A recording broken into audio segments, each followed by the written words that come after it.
Hi guys, thought I'd just pop on and do a quick video after watching Ellie's live today, which was fabulous. Absolutely loved it, where she used some of Glitter Mix products to do some galaxy nails. I felt super inspired, so I decided to get on and do some of my own using different products. So in this video I have used Glitter Mix Fairy Flakes for the light skies and the Goddess Flakes for the traditional kind of galaxy nails. So what I'm doing just at the moment is popping myself down a little base of CJP Blue Hue, a little bit of Tooth Fairy and a little bit of Blushed Rose, just as like the background for the flakes, just to add an extra bit of depth in there. To excuse my voice, I always sound like a man on these things and it drives me nuts. But I will try, and I think I did turn everything over so that you could see the names of everything that I was using from Glitter Mix, but I'm not 100% sure. So bear with.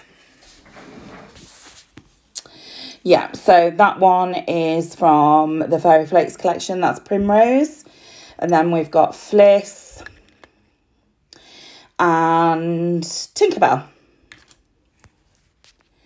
So literally, I use these a little bit differently. You can use these on top of gel polish and just burnish them in. But I get like the smallest bead of acrylic in the world. There you go. And just dip into the pot and splodge them on. There are so many different colours in each of these. They reflect the light beautifully, and because they're sort of semi-transparent, these flakes, you can see underneath the colour from the acrylic coming through. Really nice. It looks super pretty when it's encapsulated. Oh, I think I also used on this set, I also used the Dainty Shards in Sea Blue. Yeah, that's what I'm doing now. And again, like the smallest bead in the world of clear acrylic to just dip in. And then I just kind of did a little swoosh through there.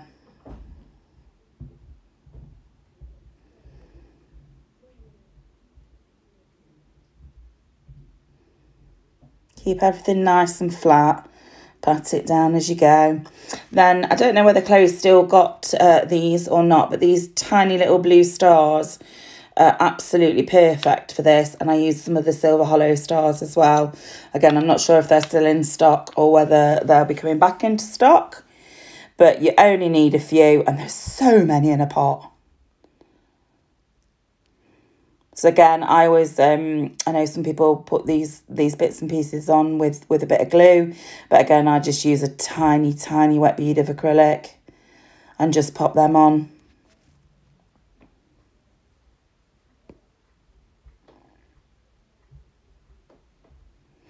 I must also apologise, actually, because for some reason, I think somebody must have phoned or texted whilst I was recording, because I get to the end and it hasn't recorded my filing or my top coating or putting on the gems, which is a real shame for the dark set, because I use some of the colour shift gems, which are just stunning. I mean, look at those. They're just like little pots of lush. Love them.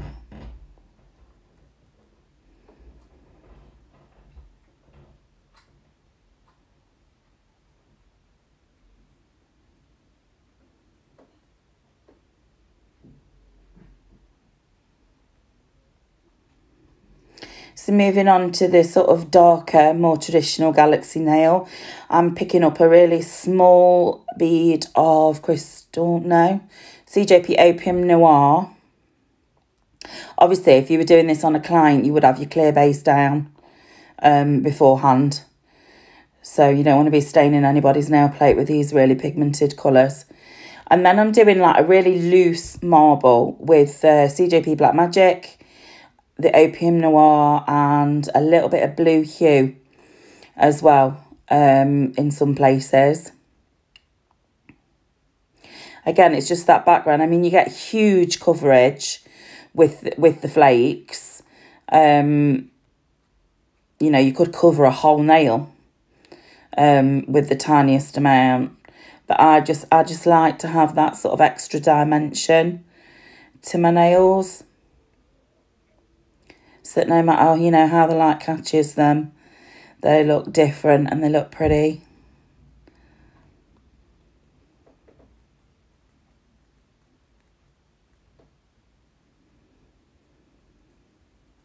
I've left a couple of clips at the end, just still shots of how the nails looked once I'd finished filing and top coated, and I'd applied the colour shift crystals to the dark nail. I literally just, because there are only tiny ones that I used for this nail, I top coated and then popped them onto the top coat and cured them into place.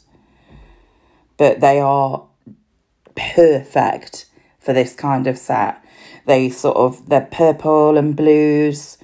Every way the light catches them, they look a little bit different. So yeah, that's my mega loose marble kind of finished. And now we'll be on to the Goddess Flakes. Now, I cannot actually remember the names of these two colours that I've used. I got mine when Chloe first put them out, and I never got labels on them. So all I can say is it's the one with the most blue in it and the one with the most purple in it.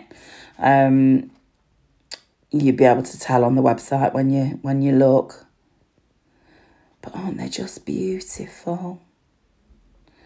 And they're so easy to use.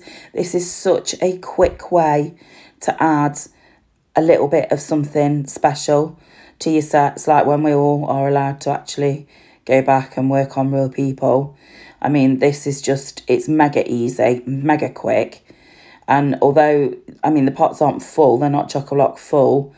When you get them, they don't need to be, because the tiniest bit goes such a long way. So I think on this set, I'm going to use the silver hollow stars again, and also some of the black hollow stars. Again, I'm not sure if they're still in stock or if Chloe's having more of them.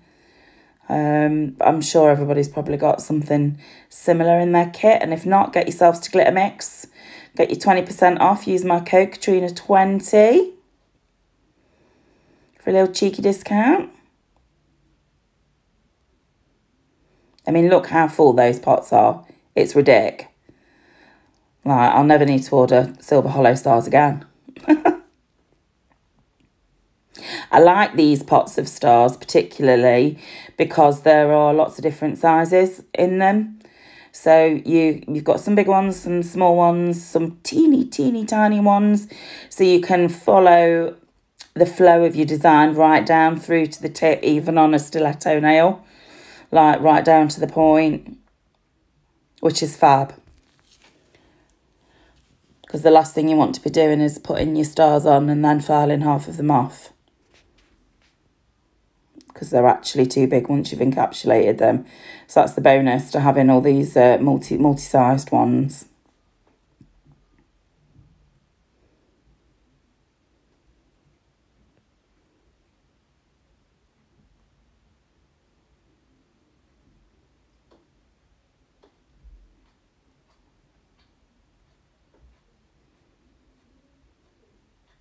And again, I just pop them on with a little wet bit of acrylic, nudge them about till I'm happy with where they are. And then I leave everything to set into place before I encapsulate. I think it did record the encapsulating, I think, and then it cut off after that.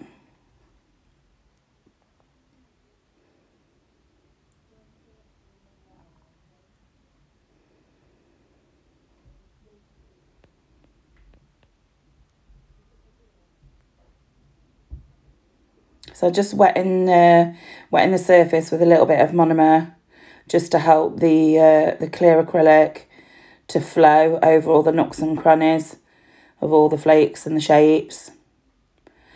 I always use quite a big wet bead. Start at the cuticle, get that tapped in nicely, and then obviously tip it downwards, let the product flow down as you would on a client. And yeah, just try and get it as neat as you can. Save yourself some filing time. Anyway, I don't really think that they've got much else that I can add to this. So I'll just let you watch this last little bit and the clips at the end, and I'll see you in the next one.